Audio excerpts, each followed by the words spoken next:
not underestimate the power of PlayStation. Beyond. What's up, everybody? Welcome to Podcast Man, episode 176. I'm your host, Greg Miller, alongside the man who only does everything, Colin Moriarty. Yes. I need to get that off. Well, that's all right. The man who reviewed Killzone 3, Anthony Gallegos. Back here for some more hatred. And the gear god, Scott Lowe.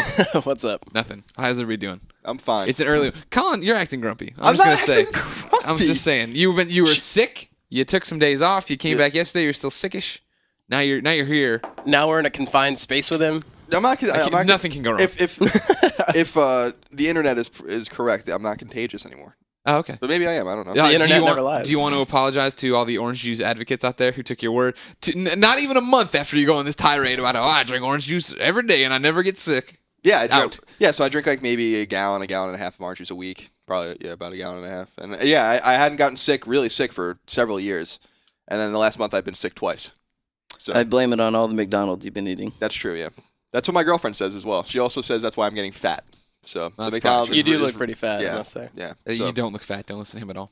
I was going to say, from two of the guys who are more overweight in this room than you, like... So Scott Bromley's sick now because I obviously got him sick because we live together, and he was laying on the couch like dying last night, and my girlfriend was in the kitchen making fun of my gut, so I took my shirt off and I stood in front of the mirror in the living room and was kind of examining my gut, and Bromley was just kind of looking at me, wondering what I was doing, and he asked me if I was pregnant. So that's an old joke though. Let's play it out. Yeah. I expect better from Bromley. You can tell he's sick. That was clear that something was wrong. Yeah. But no, I'm not grumpy. It's you're mad at me because the Roper Report's not done. I'm not mad at you at all. I'm just saying it's funny that when the IGN You're busting his blog roll balls. doesn't work, you just throw your hands up. I don't know It's over. I don't know how to get the pertinent news. Top stories. Can you look at the top stories? Google? There you go. Well, that doesn't work, does it? Big news. We're just giving you shit. Calm down, Colin Moriarty. All right. Here's the big scoop, everybody. My dog Portillo is up for the most valuable pet award in Abyssal competition. So go to tinyurl.com/beyondmvp, all lowercase. The weirdest part is that you have to register for the Bissell site to vote. I know. did it, but I was like, what? What, am I going to participate in Bissell forums I know. or What are something? they're going to send you vacuum questionnaires and stuff? It's funny all the kids who posted their fake names that they used to register. Stuff like lots of asses to ass to ass. Lots of people came up with funny things for that.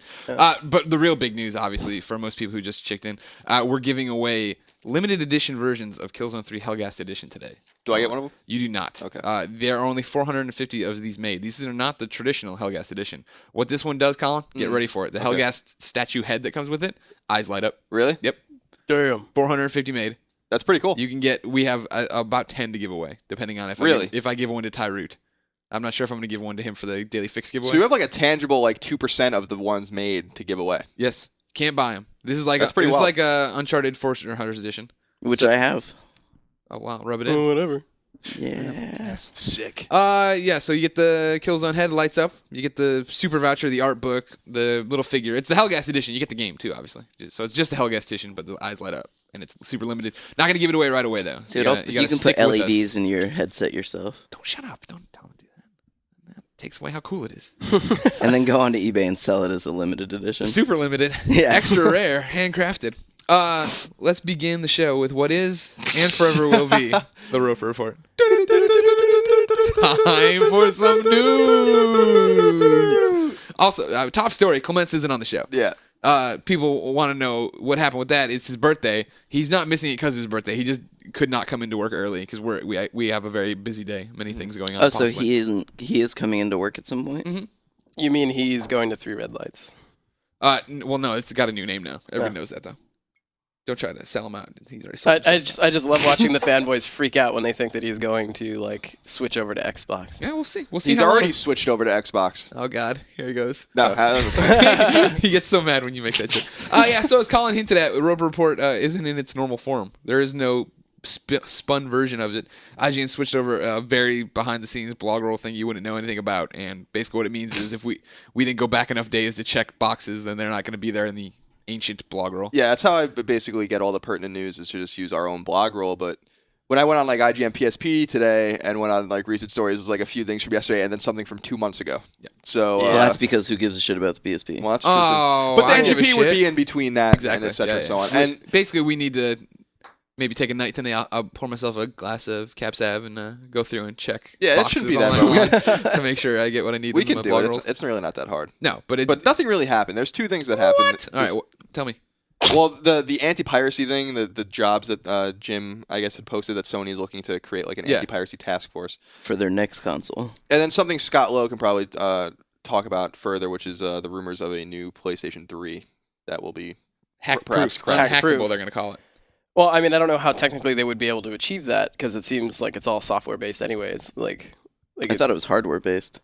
I thought it was like they keep finding. I'm fucking babbling. No, I haven't been following the hacking news too much, but yeah, I mean, plus you have the existing install base that's so large. I mean, it would be better off to just save it for the next generation. Yeah, that's what I'm saying. Yeah, I don't understand the big deal at this point. Yeah, it's weird too because such a small percent's going to do it, right? Yeah, that and the rumor went on to say that the old Slims that were going to be sold that were hackable are going to be cheaper, which means they're just going to push all these things out the door anyway. So they're all going to be like the whole stock would be sold, and then they would have these. So there's going to be 50 million PlayStation 3s that are hackable, and then you're going to sell another 10 million maybe. Yeah, I mean, I don't know exactly what the those things are going to be a hot commodity at some point. I have a hackable PS3. I have a backwards compatible hackable 20 gig PS launch unit. I guess you want to be 20 gig. Yeah. Okay, so that was one story. Yeah, I read this morning Bulletstorm DLC is coming, right? Yeah. That's another story. Xenogears. Anybody into Bulletstorm? I mean, I haven't played it. I haven't played it yet, but it looks really fun. I played it at a demo, and I was like, "Oh, okay, maybe." And then I have it home, but I haven't. Does it rub anyone else the wrong way when day one the game comes out that they announce DLC? I don't know. No, I like that. I think that's fine because then you figure that's the incentive to not sell it back. That's the incentive to say, "Oh, okay, cool." Yeah, because it's so short, maybe people would just ditch it. Yeah, exactly. Well, the If you incentive bought to it- not sell it back is multiplayer in theory. That's why EA says they put multiplayer in every game. But as far as the game is concerned, like it goes back to my comments just before we started recording, is that Epic Games just doesn't know how to design a human leg. The character design is so bad in all of their games. I just hate it. I do know at some point a character in that game says, "I'm going to kill your dick." That's pretty awesome. That's how I knew that game was classic. Selling point. What else? Oh, so I wrote a story last week. That's when I knew that the blog roll was broken because I couldn't find it. Yeah, you're out there looking for your byline, of course. Because it's big Monster. news. We get a lot of emails about it. Yeah. Xenogears came out on Tuesday. Wow. Which is a big deal to a lot of people. Yeah. It's fun. You don't care because you don't like RPGs. Or going backwards. You don't like going Let's backwards? push forward. You don't like I going like playing backwards. good games. So that when are out now. so when Sonic comes out next week and it's free, you're not going to play it. I'm going to play some Sonic. Next Okay. week. But it'll have trophies, so it'll be updated. It's like Caleb Lawson, one of our video professionals. His PS3 just died, and I had to break the news to him. Probably not going to be able to get these saves off his hard drive. And he's like, "Oh no, all my PS2 saves." I'm like, "What the hell? Why are you playing PS2 games anymore? What do you That's a good care point. about? Well, Get over it, America." what's the new on world. PS3 that's coming out? Bulletstorm, Killzone 3. Killzone, I forget. Knight's It feels like that's Contract. been out for a month. I'm spoiled in that right. regard. Interesting topic of conversation there. So Killzone 3 is out this week. You gave it an 8.5. Yeah. Enjoyed it quite a bit. Yeah. Do you think that Sony hurts themselves by putting such a long lead time on reviews? Yes. Okay. Because you figure we reviewed it about a month ago. And the only people that read that review at the time when it was promoted for a few days were the people that knew that was coming. Right. Whereas all the other people that might be consumers that are like interested in the game but don't typically read IGN regularly, they're kind of like, oh. You figure Bulletstorm review went up the day of. Like you could walk to a store and buy it the same day you could read the review. And then, So that's why it's kind of, I think you hear more people talk about Bulletstorm. I don't understand why Sony does these long lead times like that. Yeah, it's a little weird. I think that. Well, I think they do it to maybe the premise would be to create buzz, but I think it's too early. But maybe it's to say like we're really confident in how good this is. I think it has something to do with like all their territories, we're right? not- To make sure they're covered for everybody's release date. Yeah, and it's to say like people think like a lot of games people are studios are going back and fixing games until the last second. Maybe they're like, look, the game's done, we're chilling, like it's done, we're really confident in it, you can do what you want with it. Yeah. So Interesting. I don't think it's they kind of think- respectable. I mean, it's just a matter of re-presenting the review later on. Well, But, yeah, I mean, that's on us, and we did that. I mean, Yeah. it went back up, and it performed well, but not every site does that. Not every site cares. Yeah. Not everybody's into it that way, right? Yeah, I just don't get And it. you figure it was never on IGN again. It never got back in the IGN top rotation, from what I know. It was on PS3 top rotation, but it wasn't in our blog roll. It wasn't up in our cover stories. So that's strictly people who are coming to ps3.ign.com to see stuff. I'm interested to see how it sells, personally. I think it's going to do very well, but I would hope it would sell okay. I think it'll sell okay. I think it'll. what's okay? A million worldwide. in the first All month. told? Oh, okay, in the first month. Yeah, In the first month, not in February. In the first month, as in Like full give month. it a month. Okay. From when it I've comes seen a lot of people like talking about it or tweeting about it, but those are all like hardcore PS3 people. Yeah. You know what I mean? Yeah. Mike Mitchell tweeted at me saying that he bought it and he sniffed the manual. Yeah, no, I saw that. Made me very proud of him. Yeah. But yeah, I don't know. People are really. We get a lot of emails about the game, and so I know that the hardcore community Totally, is really excited yeah. about It's a lot of fun. But nothing. I really. could not get into multiplayer this week. I came home, I was all tired from work. I put it in. I'm like, I'm finally gonna play Killzone 3 multiplayer because I was jonesing for it this weekend and I couldn't get to it, so I did a whole bunch of other stuff. And so I came home, put it in, jumped in one match, and just got my teeth pumped down my throat. And it's like, oh yeah, I haven't played Killzone multiplayer in a long time. You can play with bots to cut Popped your it teeth. out, put DC Universe back in, played the Catwoman mission. I got into the story last night. Played about like an hour and a half of it, and I don't know. I had a little hard time getting into it. The story isn't what you get into. It's playing the game is fun, but the story is pretty lame. Yeah. Yeah, I agree. I played maybe 3/5 of it so far, and the campaign. There's like no likable characters really. Yeah, I'm it's gonna like be honest. the characters are strange, and like I like the scenes with the Hellgas and stuff, like when they're around the conference table and they're arguing with each other and stuff. Like Right, the yeah. art's really beautiful. My girlfriend even came in, she's like, "This game's beautiful," and like when they were showing all the character models and Yeah. stuff like that. But the one thing that I didn't like about the game, that I really actually don't like about the game, is how it brings you from like, I want to play a vast majority of the shooter on foot with my gun, and like I don't want to play in a fucking tank, and I don't want to play in this mech, and I don't want to play in this fucking jungle shooting these explosive bushes, and like I don't know, Well, it's just see, like like there's that- like way too much variety, which is I guess is good in a way, but A lot of people want would be that. pissed if that wasn't in there because the Exactly. game would just be the same thing, start to finish. That's my problem with it in general, right? Is that I was a big Killzone 2 fan, and both single player and multiplayer feel a lot like Killzone 2, and so they put all that stuff in there to say, hey, look, it isn't, it It has isn't Killzone different 2. pacing. Yeah. I like Killzone. I mean, so far I gotta be honest, I like Killzone 2 better. I think I like Killzone 2 better because it was a fresher experience at the moment, Yeah. right? Like we hadn't seen that before. Whereas now, like I jump in, like I had done the multiplayer beta as well, but then I jumped into the match or whatever, and I was like, oh, I'm running these propaganda speakers around. It's like I always thought this mode was dumb in Killzone 2, and here I'm doing it again. It's like If you play Killzone 2 start to finish, though, you realize there are a lot of things that were problematic in it. Like, not only are the set pieces not as cool, but man, the boss fight and stuff they have at the end is terrible. And the knife fight. Yeah, it's It terrible. was intense, dude. It was knife terrible. to knife combat. It was terrible. And in 3, they don't even Yeah. bother with No the boss knife fight. I feel like the campaign like funnels you too much, like in like a really narrow kind of path. Like they definitely open it up with like the vehicle missions, but like as far as like the on foot is concerned, like you're kind of just sort of going down this like one really clearly kind of narrow path, and it's I don't know, it kind of takes me out of it a bit. I also tried the 3D, which was surprisingly not good. Really? Yeah, I was not. It was getting all sorts of like weird kind of like effects on it. Like it wasn't really, the shapes weren't clearly kind of outlined. I don't know. Did you experience this at all, Anthony? I tried 3D like months ago, but no. I mean, I didn't Worked well for even you? bother. Okay. Nah, I mean, I just wasn't even. I don't even know enough about it, I guess. I was like, this is fine, I guess. Yeah, right. Exactly. Well, and 3D, cool. strangely enough, like they give you like actual settings, like whereas like That's true. you have to tweak it, which is Yeah. which is cool because it gives you like if you have like some sort of like if you perceive it a little differently, you can fine tune it a little bit. But like for somebody who just wants to jump in and play, it's definitely like this is a pain in the ass. And then you can't turn 3D off like in the process of the game. You have to like quit out to the main menu and go back, and that was kind of a pain too. I see. So You talk about you played with 3D. Yeah. You played the game in general. Scott writes in with a question for Scott. Hey guys, I just spent 3 hours messing with the new PS3 sharpshooter, playing the crap out of Killzone 3 demo. I totally feel like an 8-year-old with a new toy, constantly shifting in front of the TV, adjusting the stock, trying different button schemes, and I even nerded out, putting a lanyard around the Move wrist strap to essentially holster the gun around my neck military style. Anthony covers his face at that comment.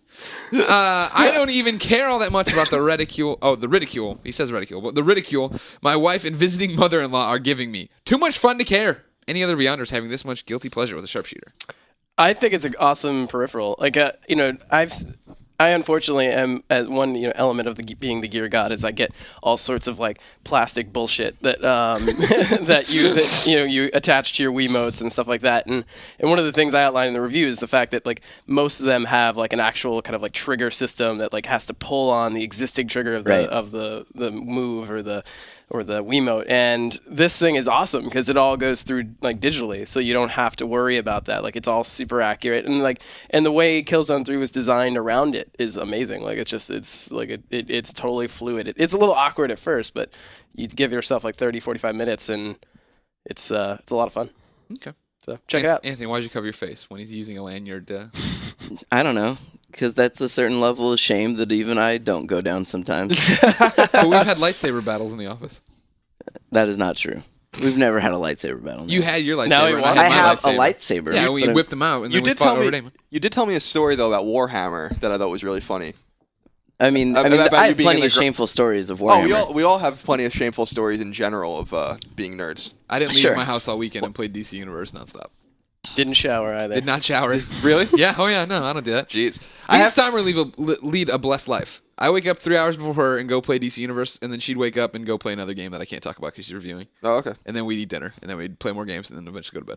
I just sat, dude. I was in bed from Thursday night or Friday night until Tuesday, like fucking Grandpa Joe, straight up, just didn't leave my room. Yeah. My girlfriend just took care of me, and it was great. And I just watched like CNBC all day. I mean, there are plenty of like role-playing things I've done in games, right? But it's never been to where I'm like going to act out. You told me the funny story though. I hope you don't mind me telling this. Nah, about when you can were, tell whatever. When you were in the garage playing Warhammer and the door was open, someone opened the door and you ran. And there was a girlfriend there. And you We're ran. like, no girlfriends allowed. That's a true story. Well, you pointed a sign that said no. No. It was just it was a known rule between me and all the Warhammer crew that you couldn't bring your girlfriend while we were playing Warhammer, unless they were into Warhammer, which none of them were. Of course. Because they all had this look of scorn, whether they meant to or not. They could totally be like, "No, I won't care. But when they got there, they were just like, "What are we doing? How long are we gonna do this?" It's totally fine. I'm totally down. I was in a D&D campaign out here for like 2 years, and I'm currently doing a Skype D&D campaign, Really? so I can't talk shit about anything. Wow. I watched the Community episode where they played D&D. I actually saw that one. I've never seen that show, but I saw that episode and it was pretty fun. This season's been awesome for Community. Yeah. Totally good nerd show. And we have Axis and Allies. We haven't played it yet, and that's like the best board game, man. We gotta play Axis and Allies in the office, straight up. It seems like most people enjoy Killzone. We all say we've enjoyed it.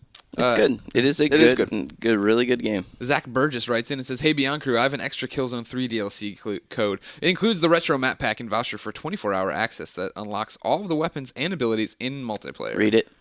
He also wanted to be hit of the week. No, that was somebody else. I didn't pick that guy. So good. F that other guy. Thank you, Zach. Here's the code for a lucky listener: E9K8-8DNP55NG. That's from Zach. Have fun with your Killzone stuff.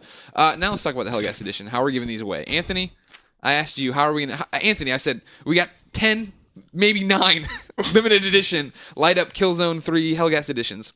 How are we going to give them away? You came up with a rather elegant solution. Yeah, well, you guys always want more artwork. We love artwork. I said that since Clements isn't here, it should be Photoshops of Clements being killed, but only by brutal kills. Only by brutal kills. So it has to be like Clements being the Hellgast, being murdered by you in a brutal kill. His eyes being shoved in, or his knives to the chest or the back. Yeah. Okay. I understand a lot of people are like, I don't have any Photoshop skills. I can't do this.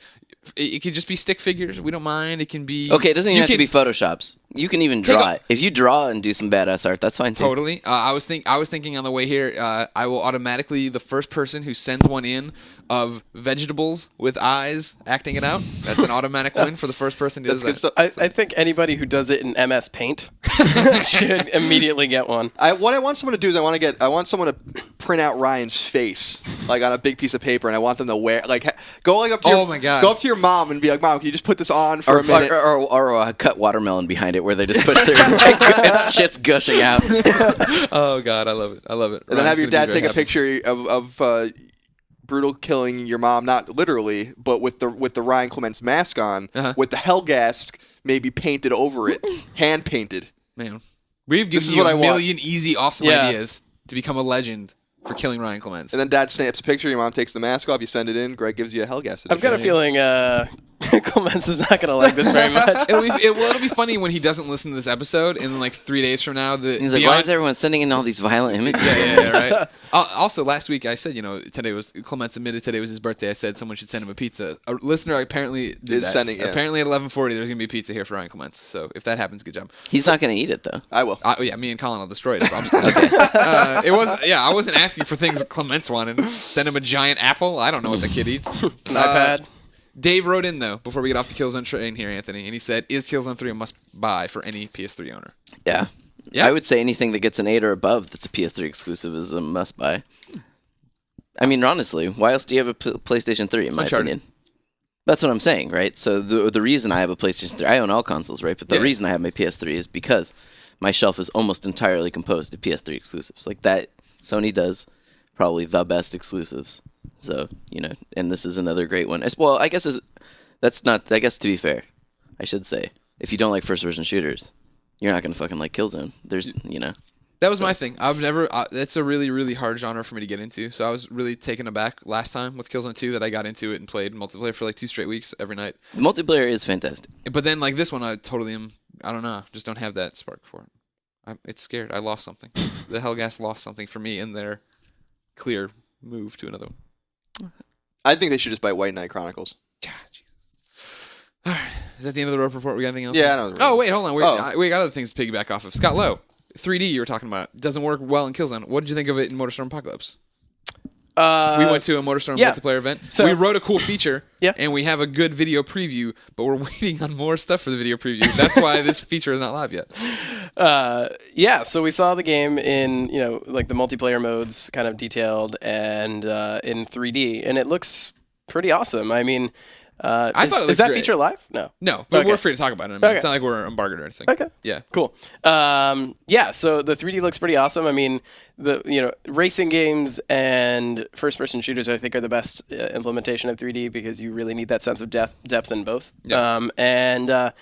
MotorStorm looks great. There's a lot of shit going on in that game, which is really kind of cool for the atmospheric 3D effect, and like the buildings falling down and stuff like that as you're racing, and like particles flying into you, like basically into your depth of field is pretty awesome. Yeah, I stand by. It's the first game that's made 3D matter to me. You know what I mean? I saw it at E3 and stuff, and I think it's a really cool concept of. For some reason, the other MotorStorms didn't work for me really. Like they were pretty games, but it's kind of just like sterile. I'm just racing around an island, or I'm racing around a mud track. Whereas this one, every lap the track deforms more, a building falls down. Yeah, well, there's a lot of like variables being thrown at you at once. I mean, again, you've got 16-player multiplayer, which you have the competition of like 16 other people, obviously. But then the maps are variable, and every time you go around a lap, it changes in some way, and you really have to think fast, and it's definitely an exciting kind of racing experience because I think you and I both agree that we're not like really hardcore like racing fans, so like kind of like cartoonish, like extravagantly weird. The shtick for me is totally like driving, like one of them had us driving off the top of a building through a glass barricade and then flying through the air onto another building and coming down and like racing over a broken crane. I was like, okay, this is I get into this. And the good thing is that for like the 3 weeks I'm gonna suck at it before I get decent. Yeah. I like it that multiplayer has a wagering system, so Colin and I could be playing in the same map and be the worst players there, but we could bet against each other. That way, even if I come in second to last, I still feel like I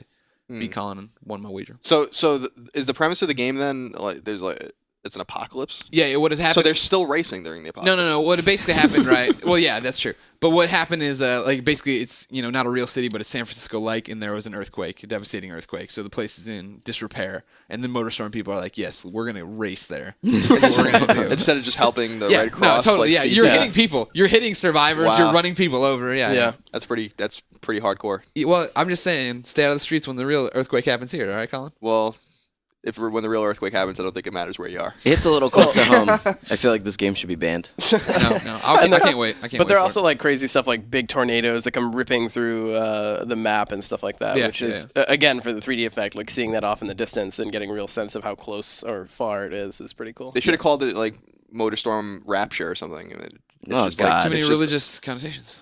Yeah. Well, I think that's intentional is what he's saying. Yeah. He's saying and there's some point there should be like you can call down Jesus to race a chariot of fire next to you. You're just driving and all the other cars just stop because they've ascended and you're just the only one who's like left behind. Yeah, well at the starting line like half the racers disappear because those are the guys that got taken to heaven, and then you're racing everyone else, and Satan's in the cart right next to you. That's hardcore. You should pitch that. Evolution Studios is always looking for new ideas. It sounds like a future Kirk Cameron movie. Yeah. Anthony.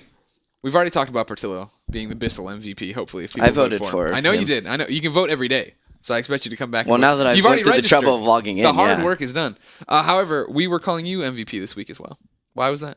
It's because we won a press-only SOCOM 4 events. Yeah, that's right. We went to see some SOCOM 4 co-op multiplayer. Colin dropped out, but it was us, Jack DeVries. And I was in bed. You dropped out. I had to fill your spot. I filled your spot with Anthony. So there you go. well, And he became MVP. I'm glad. I'm happy. See, Anthony, it worked out. me, Scott, Jack, Walter. We came in.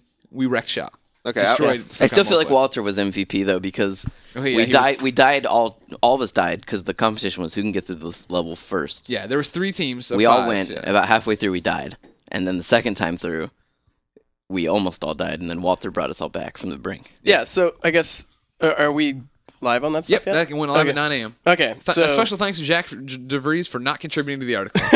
Asshole.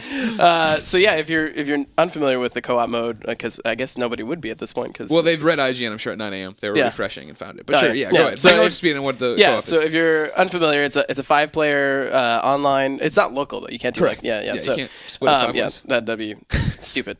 So yeah, it's an online 5-player co-op, and you have like a number of different scenarios on a various array of maps, and there's all sorts of like different objective game types. Like you can hunt down like 2 like basically VIPs, or you can like secure intel and all sorts of stuff. And there's like a really kind of crazy difficulty and kind of enemy density setting, so that really keeps it interesting. But yeah, so it's pretty wild to see like that kind of like scale of co-op in a SOCOM game, but. I'm unfamiliar with those options in other games or beforehand, but that was something they put in Fireteam Bravo on PSP, where you could go through and say, I want it this hard, and I want enemy density this, I want high, medium. Rainbow Six Vegas also had that. Fair Terrorist. I forgot about that. Yeah. So, I mean, it's like that, and I will say the one mistake I think they made was making that competition timed. Because we got like that was such an unrealistic SOCOM experience. None of us would ever play it where we were all running like crazy. We were acting like we were Arnold Schwarzenegger from Commando. The developers were saying that too. You can do this to be a stealth. We're like, oh! We see one dude with his back to us, and we're just throwing grenades. Yeah, like clearly we would roll up on an area, and there'd be like 30 guys, and they're like, all right, you should probably plan this out, tag some targets, then start the firefight. Yeah. We were basically just like, as soon as we were just firing from the hip. And just to give you a sense of how like seriously we took this shit, I think we were the only outlet that rolled up with like 5 people. Sony does these things, and they'll send out, and bring 5 people from your thing for this team. We're like, okay, so I actually recruited people. Walter's talking strategy because he was actually in the army. I'm like, Scott Loeb, like the old SOCOMs, knew what he's doing. Yeah, and we showed up, and there's like one representative from every outlet, and we just like kind of cleaned house. It's pretty awesome. Yeah. You don't taunt us with a competition and not expect IGN to get it over We're in serious it to about win it. it. Yeah. But I had a lot of fun. I think it was interesting. I had Christine proofread the article last night. She's like, wow, you guys are all really positive in it. I'm like, yeah, I think we came in with like not low expectations, but I didn't know. I've played the to campaign expect. a few times, and it was okay.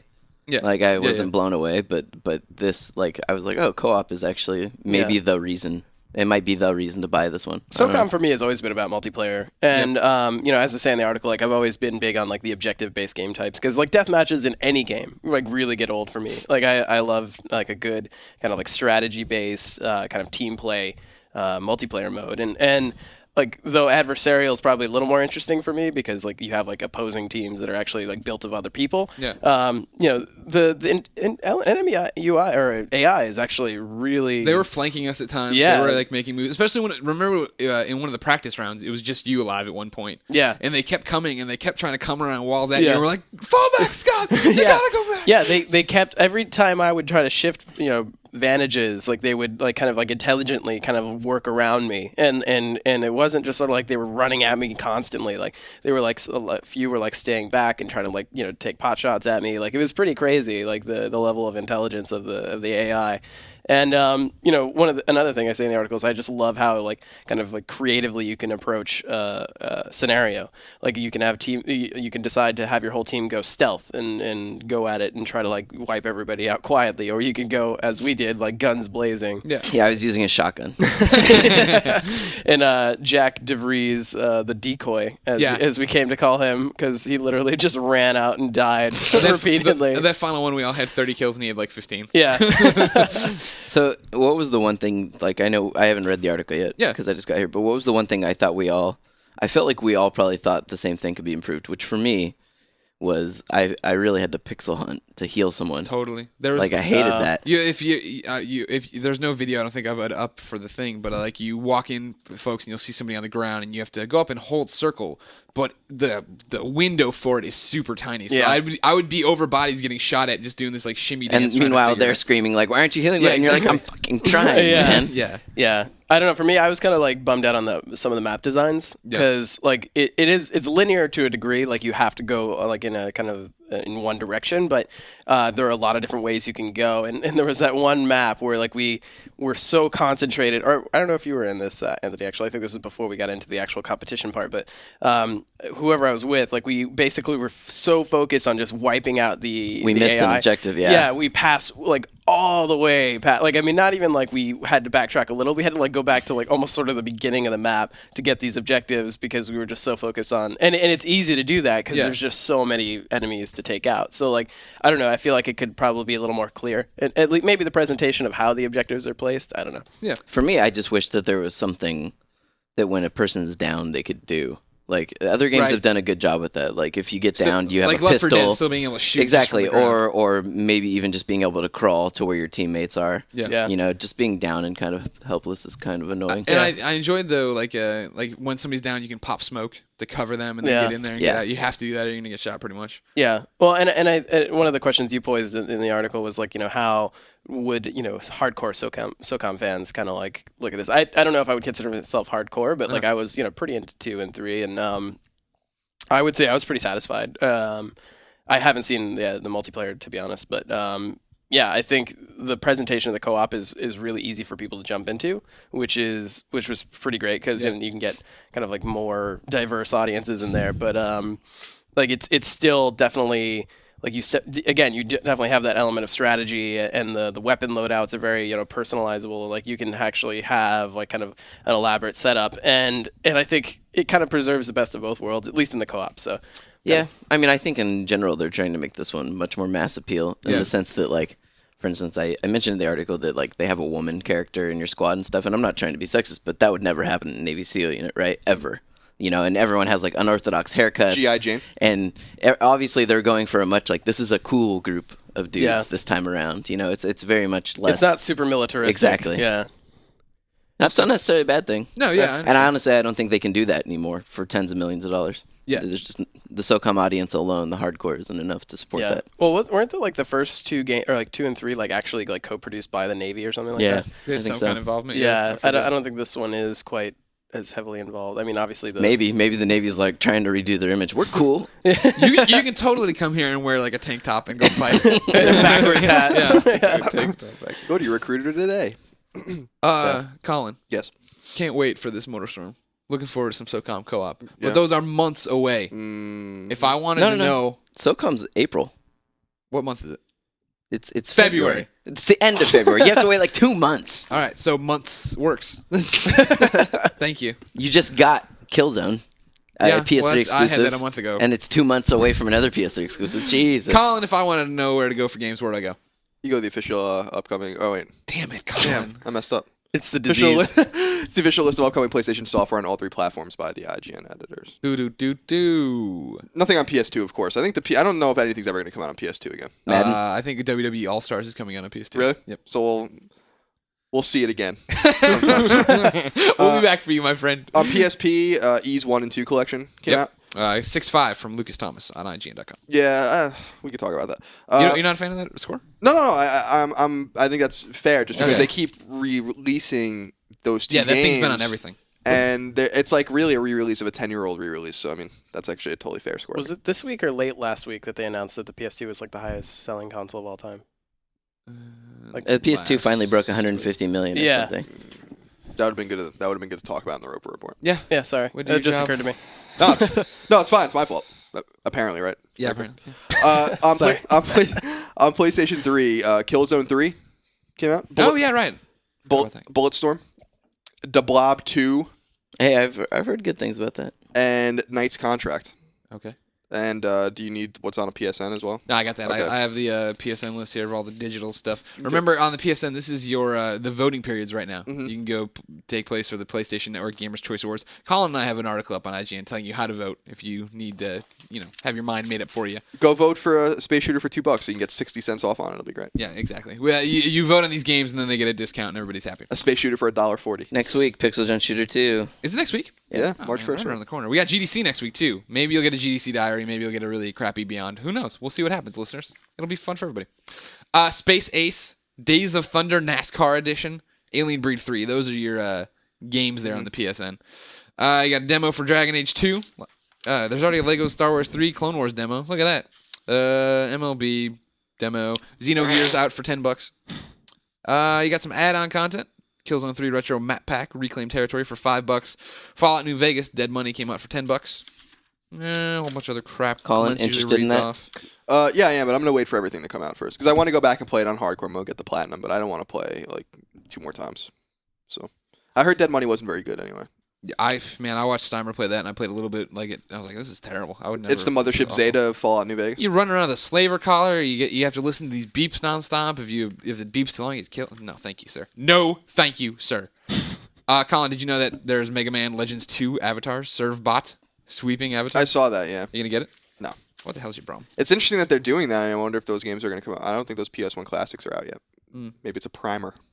Yeah, and then over on the PSP side, Yeez, we already talked about. Minis, you got Balloons TD, Paper Wars, Cannon Fodder, Twin Blades, and then Denki Blocks! Exclamation point. And that's your PSN update of the week. Before we get too much further, too, I got one question here that needs to be addressed. It's from Jeffrey. Jeffrey writes in and says... No, that's not right. Jeffrey has another question. That's not it. Damn it. Hold on. Colin, fill time. Sorry, I'm It's really early. There we go. This is Isaac Hayward. Sorry. Isaac Hayward writes in and says, we often hear you guys talking about Jeff Rubenstein and his missus making minis. I saw this. Any chance we could get a name of a few? I'm completely enthralled to check them out after all your subliminal plugging. Yeah, Isaac, Jeff Rubenstein runs the PlayStation blog. He doesn't really make minis. Yeah, we're kidding. We just blame him for everything that's wrong with the PlayStation store. And so the minis' exorbitant prices fall on his head. That's his problem. Because he's a tyrant. Totally. Him and Sid ruling with the Iron Fist. Pick of the week. Knight's Contract. Killzone 3. Like I said, first-person shooter's hard to get into. I played Bulletstorm. It seems interesting, but obviously Killzone 3 is amazing multiplayer. It's an exclusive. It's really good. Editor's choice from Anthony. Yep. I think you can make an argument for Xenogears. I think you could not. Okay, here we go. Here's an old game you've already played. Well, you haven't. Crap. You're right. I haven't played it. Oh, one little side note is that the first Battlefield 3 gameplay trailer was released this week. Yeah, you did a Rewind Theater. Yep, did it with Anthony.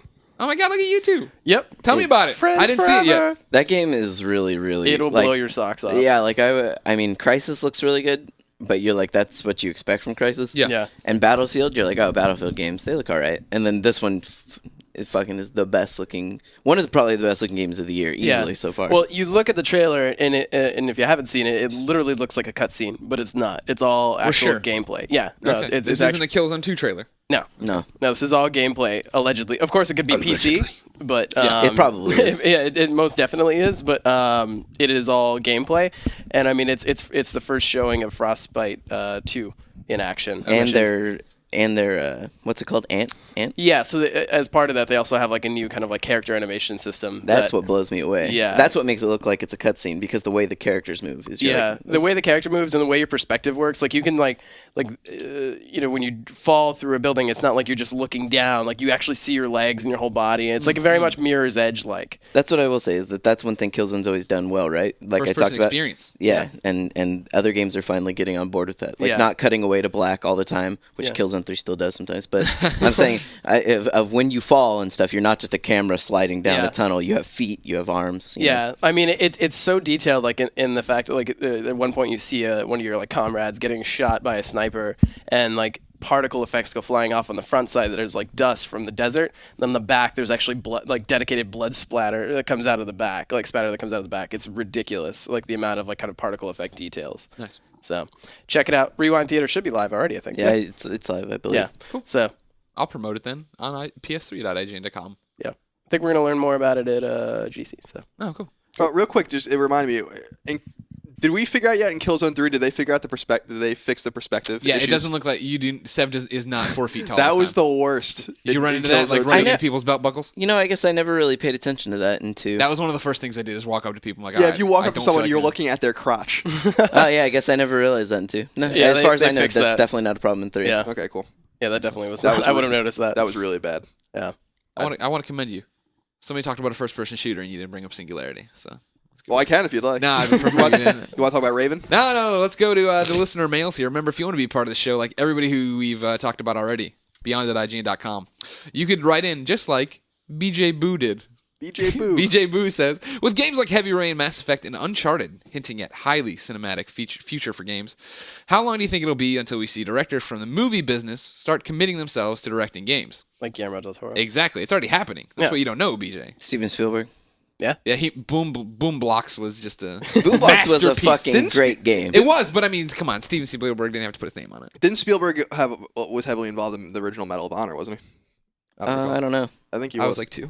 It's you were only 2 years old when Medal of Honor came out? Either way, what I do think, though, is that games like Killzone are proof positive that if you're going to make a game that costs tens of millions of dollars and you want it to be a AAA blockbuster sort of game, you need to have a screenwriter write a play for like you cannot be like a guy in-house that was like, I've written about games before. No, you need someone that knows how to write. And they need to a be story. out in front. Like John Milius, who wrote Homefront.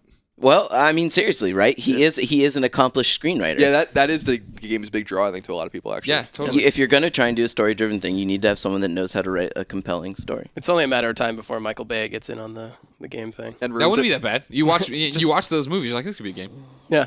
I keep telling this. I tell people the story about remember when we saw True Grit? Yeah. And we were watching the Transformers 3 thing came up. Yeah, I didn't know it was Transformers 3, and they were going to the moon or whatever. And that's I was, awesome. I was like, oh, this looks awesome. And you were like, just wait. and then it was like, I just remember it was 2 days where it was like from Michael Bay, and I was like, oh no.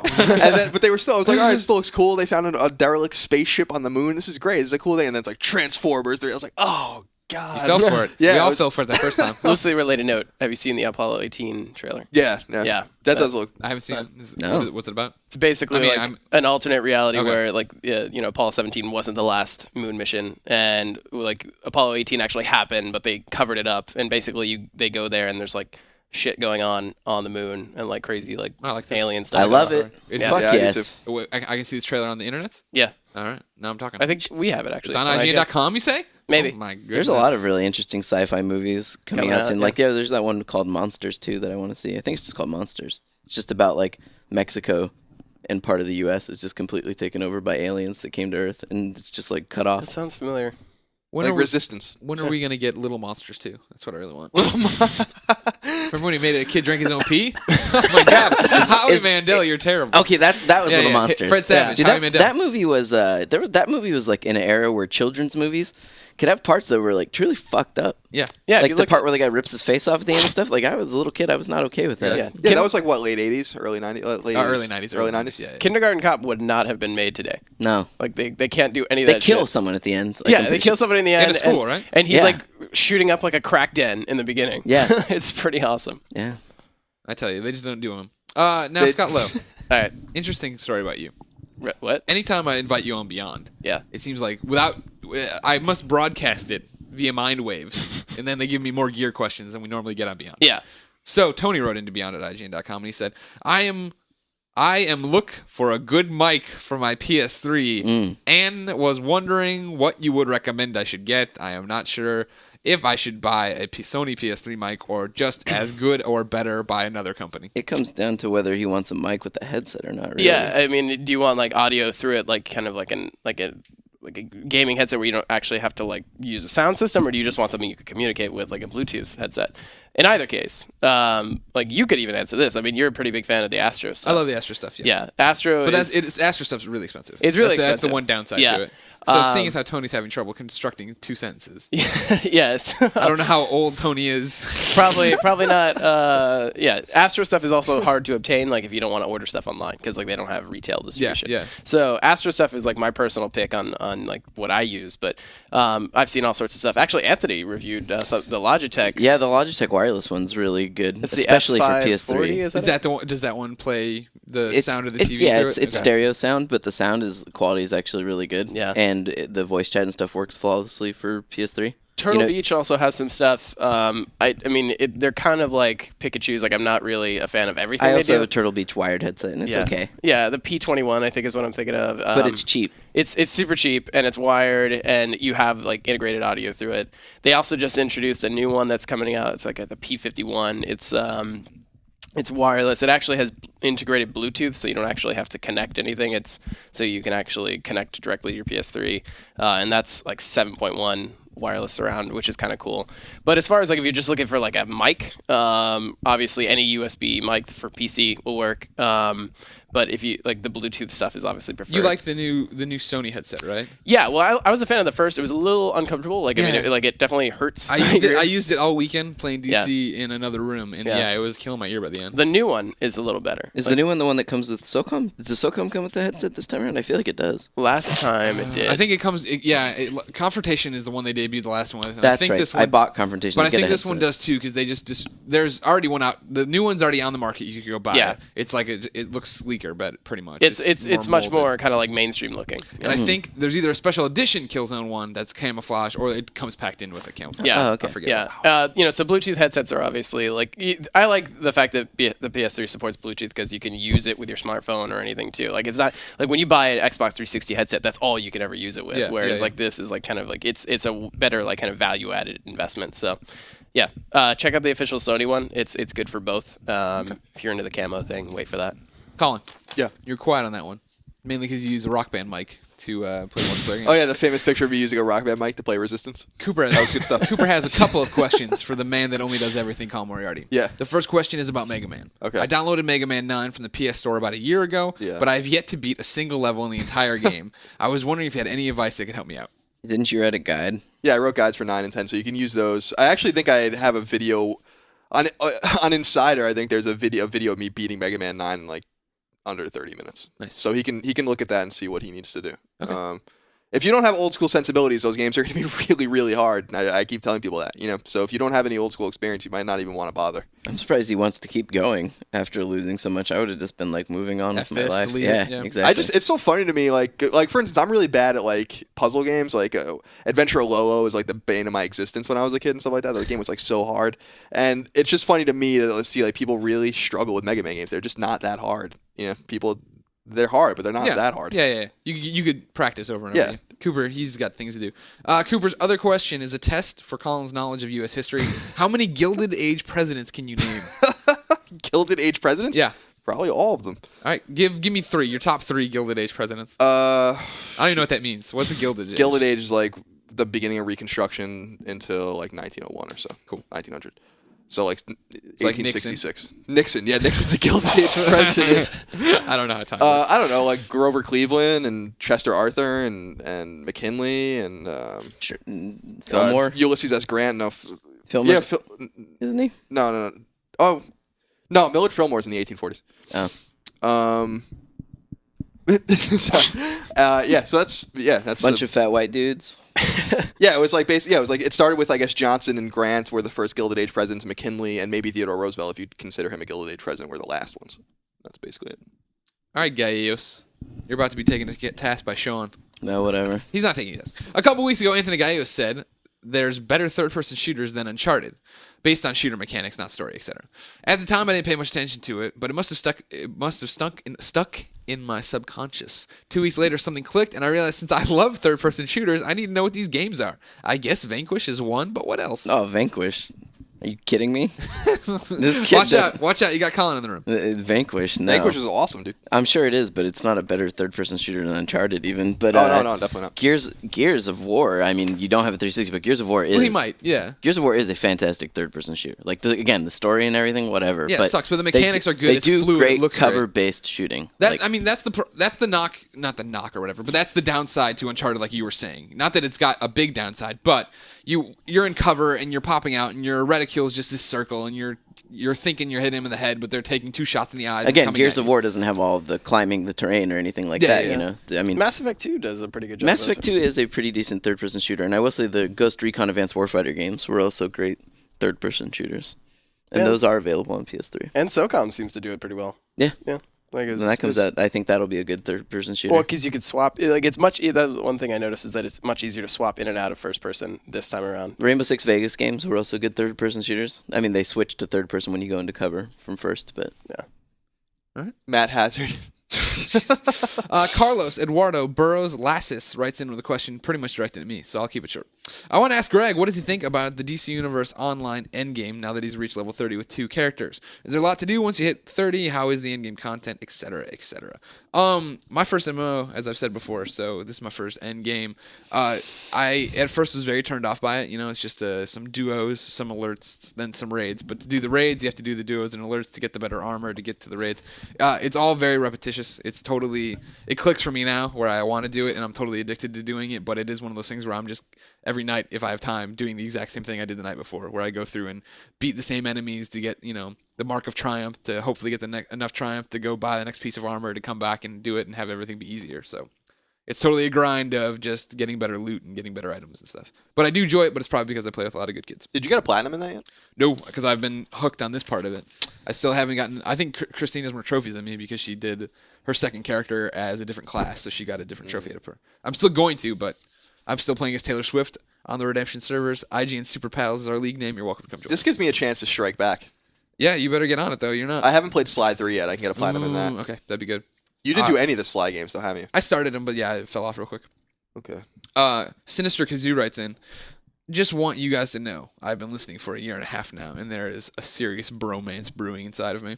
Since the announcement of the NGP, I've been trying to figure out what it will actually be called. After some thought, I think I got it. ... PlayStation Portal. I think it plays off the idea of making the device a portal to the PlayStation 3 with games that can be played on both systems, trophies, and other synchronizations. What do you guys think? I think your idea is too smart for the people at Sony. I think it'll be PSP 2. Yeah, I think there's a 95% chance it'll be PSP 2.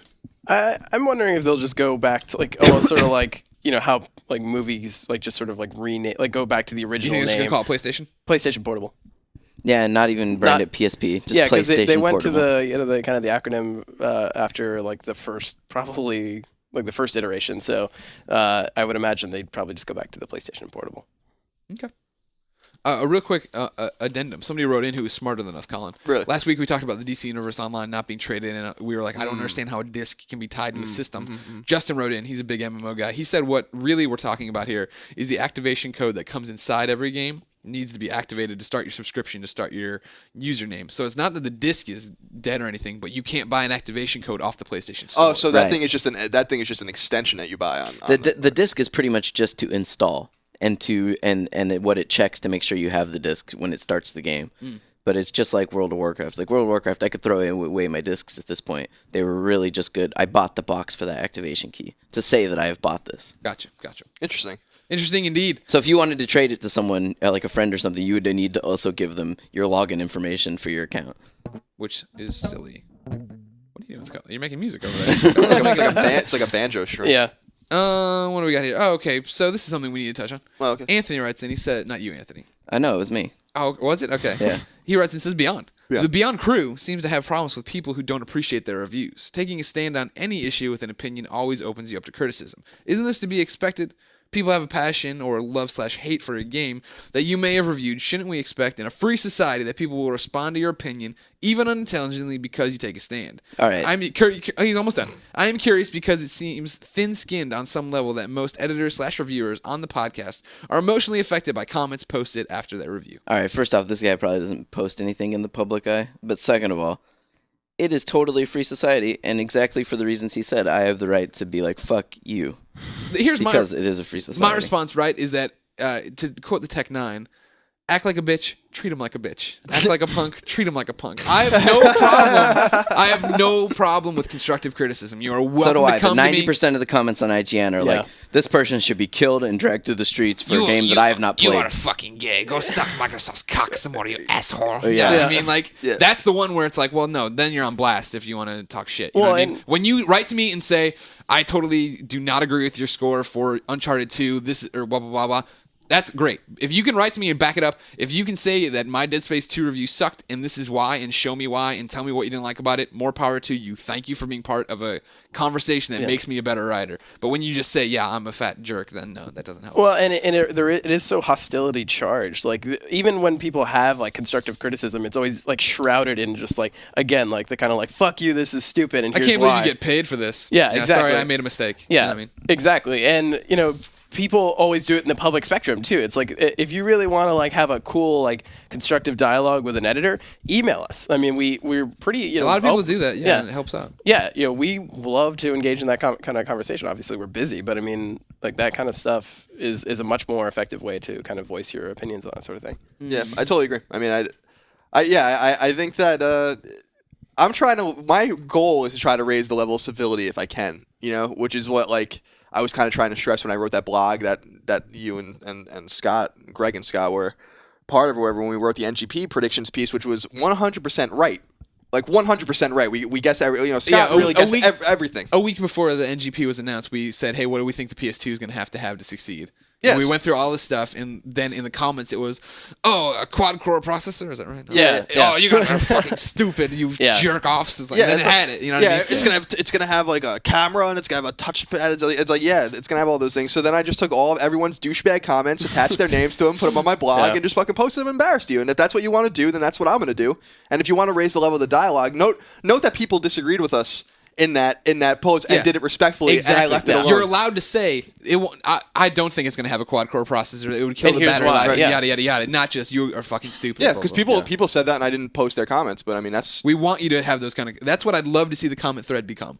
Is people having conversations, and we're getting better. I say this all the time. I have seen light in this tunnel of people. Usually, the first 15 comments on a review are now, "Thanks for the input, blah blah blah, good work, good review, yada yada," and then it devolves into this PS3 exclusive is garbage. Yeah, no wonder it didn't get a 10. And just in general, and that's what I was kind of saying with Killzone 3 when I was defending Anthony's review. I don't even think he was here on this podcast at the time or whatever it was. You know, the one thing that really gets me with the reviews, because we get games early and we review them early, is you haven't played the game, shut up and don't even talk. I don't care if you played the demo. I don't care if you played the beta. You haven't played the game, so your opinion is moot. It doesn't matter. It's meaningless. Yeah. And give the payoff shit a rest. We're not getting paid by anybody to. If I were getting paid to do the reviews, I would be much richer than I am. If I was getting paid to do reviews, I wouldn't be staring at my shoes right now while you were talking, Scott. A giant hole. Man, I'm about to have a hole, and I don't know if I want to spend money on shoes. Yeah, that's exactly the point. I buy these same pair of Nikes that are like $50 over and over again, and the only reason I got a new pair a few months ago